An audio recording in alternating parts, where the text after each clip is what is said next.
Motor vessel Tosca. Motor vessel Tosca. Vacate your engine room. Stop everything. The Maritime redline has just been incinerated. What you are witnessing is the exact microsecond the U.S. Navy stopped issuing warnings and started firing for effect. This isn't just a routine intercept.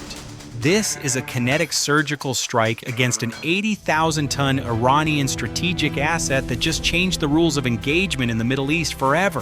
Why did the USS Spruance bypass every traditional boarding protocol to blast a hole directly into the Tosca's engine room? And more importantly, what was hidden inside those 5,000 containers that Tehran was willing to risk a global naval war to protect? The raw, 30-second footage released by CENTCOM captures the moment American naval power drew blood. But it's what happens after the smoke clears that should terrify you. As we speak, the Gulf of Oman is a powder keg, and the fuse is burning short. Here is the chilling reality. Mainstream news is missing. The U.S. Navy hasn't just seized a ship. They've occupied a floating fortress in the heart of the enemy's kill zone. Right now, American sailors are sitting ducks in a race against an imminent Iranian counterstrike. President Donald J. Trump delivered the statement himself, and it hit like a 5-inch shell. An Iranian-flagged cargo ship named Tosca, nearly 900 feet long, and weighing almost as much as an aircraft carrier, tried to punch straight through our naval blockade. It did not end well for them. The United States Navy guided missile destroyer USS Spruance D.D. G-111 intercepted the Tosca in the Gulf of Oman and delivered fair warning after fair warning. The Iranian crew refused to listen, so our Navy stopped them cold by blowing a hole straight into the engine room. Right now, United States Marines have full custody of the vessel.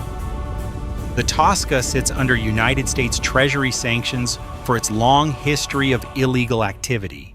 We control the ship completely, and teams are already tearing through every container to see exactly what contraband Iran tried to slip past our forces. This is not just enforcement. This is raw American resolve on display against a regime that has spent weeks testing the limits. The standard boarding playbook was discarded the moment the USS Spruance slewed its 5-inch Mark 45 main gun into a firing solution. In high-stakes naval interdiction, time is the only currency that matters. Normally, an Arleigh Burke-class destroyer relies on a graduated escalation of force radio warnings, flares, then warning shots. Not here. The decision to bypass the 25mm chain guns and move straight to heavy ballistic suppression confirms one reality. The threat level inside the Tosca's hull was deemed critical. Every second wasted on a slow-speed takedown was a second the IRGC could use to scuttle the vessel or activate a counterstrike. This wasn't a standard intercept. It was a high-velocity execution of the Titan Strangle Protocol. The Mark 45 didn't just disable a ship. It signaled a permanent shift in American rules of engagement. Precision was traded for absolute dominance. The message was sent in steel, and it was delivered at 2,500 feet per second. This strike came hot on the heels of Friday's chaos when Iranian forces unleashed a wave of aggression across the Strait of Hormuz. At 9:20 UTC, the tanker Sanmar Herald came under direct machine gun fire from 2 Islamic Revolutionary Guard Corps gunboats. At 11:25, the massive container ship CMA-CGM Everglade reported sustained machine gun attacks. Then at 12:08, a commercial passenger vessel watched projectiles slamming into the water all around it. Iran was hunting merchant traffic in one of the most critical shipping lanes on the planet. Hours later, on the 19th of April, the Tosca tried to run the blockade line, and the United States Navy answered with precision force. Let us zoom out and paint the full picture so you feel the scale of this naval clash. The blockade stretches from the Iran-Pakistan border across to the northeastern edge of Oman. The Tosca, a 294-meter container ship built in Korea in 2007, can haul 4,795 20-foot equivalent units. She flies the Iranian flag and belongs to Iran's national shipping lines, which exist solely because of the sanctions regime. The vessel itself has been under Office of Foreign Assets Control sanctions since 2018. Its insurance status is murky at best, and the ownership chain runs through layers of sanctioned entities. Over the past year, she shuttled between Iranian ports through the Strait of Malacca to Chinese hubs in Shanghai and Macau. In the last 30 days, she left Shanghai loaded heavy, then called at Singapore before turning inbound toward Bandar Abbas at 17 knots. She was deep in international waters when the Spruance made contact. The timeline tells the real story of defiance and decisive response. United States forces had been warning the Tosca for 6 full hours as she closed on the blockade line. At roughly 13:08, she slowed dramatically to 6 knots. That is the moment the decision window slammed shut. Central Command confirms the Spruance issued repeated verbal warnings over that entire period. The Iranian crew ignored every single one. The destroyer positioned itself several miles off the Tosca's starboard quarter, perfectly aligned for a stern shot into the engine room, located just aft of the towering superstructure and smokestack. You can hear the Arleigh Burke's gas turbines humming in the background of the released video. The bridge wing camera captures the massive container ship still making way loaded to the gunnels, with stacks that turn her deck into a maze of steel canyons. Listen again to the radio call that still sends chills. Motor vessel Tosca, vacate your engine room. We are prepared to subject you to disabling fire. The whistle blasts across the water as a final auditory warning. Flares streak upward, confirming the ship is now under imminent threat. The Iranian crew still refuses to stop. Then the Spruance unleashes its 5-inch Mark 45 gun. 3 rounds at minimum slam into the engine room section, tearing through steel and machinery. The impact is surgical, yet devastating. Propulsion dies instantly. The Tosca slows, drifts, and finally goes. Not under command, drifting at 1.2 knots. Smoke and damage reports confirm the strike achieved its goal without sinking the vessel, but the message could not be clearer. United States forces will disable any ship that defies the blockade. This was no reckless spray of fire. It was calculated naval warfare at its finest. Boarding a loaded container ship is infinitely more dangerous than boarding a flat-deck tanker.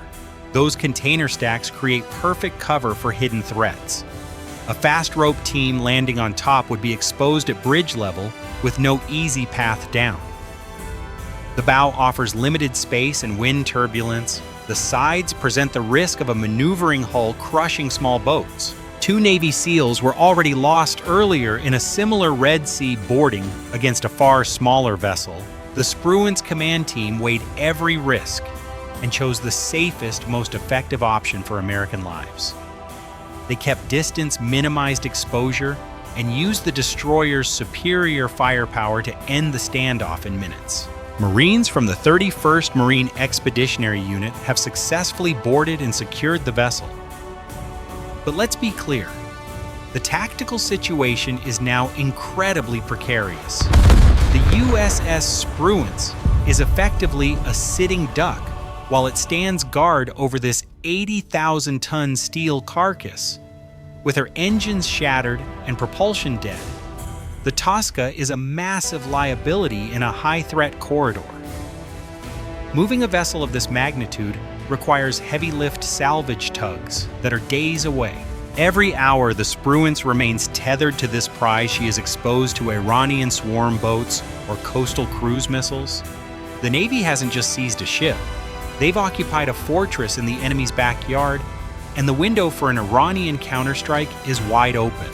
Forget the kinetic flash of the cannons for a moment and look at the structural aftermath. Right now, U.S. Navy damage control teams and forensic engineers are crawling through a decimated engine room documented every twisted inch of steel.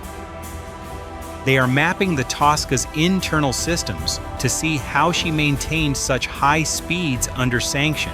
Meanwhile, above-deck Marines are using thermal imaging to scan for hidden compartments within nearly 5,000 containers. This is no longer a naval skirmish, it's a massive forensic operation.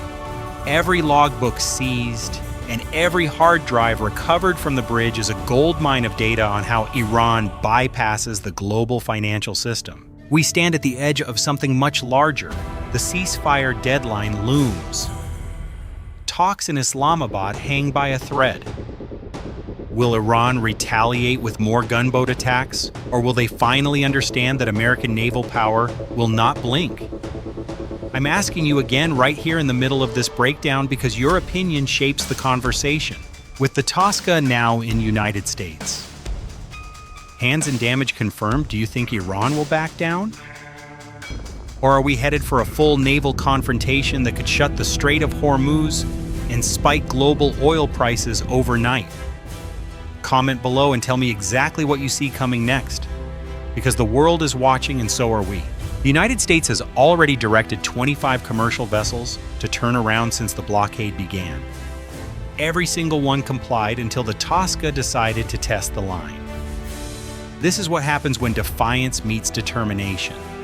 The Spruance and her crew acted deliberately, professionally, and proportionally, yet they left no doubt about American dominance at sea.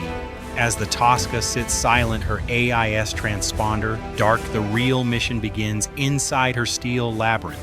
Intelligence sources suggest this wasn't just a routine cargo run. We're talking about potential high-grade missile components or advanced electronic warfare suites, destined for IRGC proxies. Could there be sophisticated guidance systems for Houthi drones hidden behind a wall of legitimate consumer goods? If the Navy uncovers proof of illicit arms smuggling from East Asian ports, the legal and geopolitical fallout will be nuclear. These containers don't just hold cargo. They hold the evidence needed to dismantle Tehran's narrative on the global stage. This story is moving fast, and I will keep you updated the moment new details drop. The video of the disabling fire is already spreading like wildfire across every platform. If you want to stay ahead of every twist in this high seas drama, make sure you subscribe right now and smash the bell. Leave your thoughts in the comments. Share this episode with anyone who follows naval power and global shipping, because the next chapter could involve aircraft carriers entering the fray or fresh attacks in the strait. Disclaimer: this video contains content generated or supported in whole or in part by artificial intelligence. This material is intended solely for simulation, illustration, and entertainment purposes. It does not represent real-world events, nor does it constitute political or military advice or verified information. Certain elements may be fictional, dramatized, or inaccurate. Viewers should not rely on this video as a credible source of information or as a basis for real-world decision-making.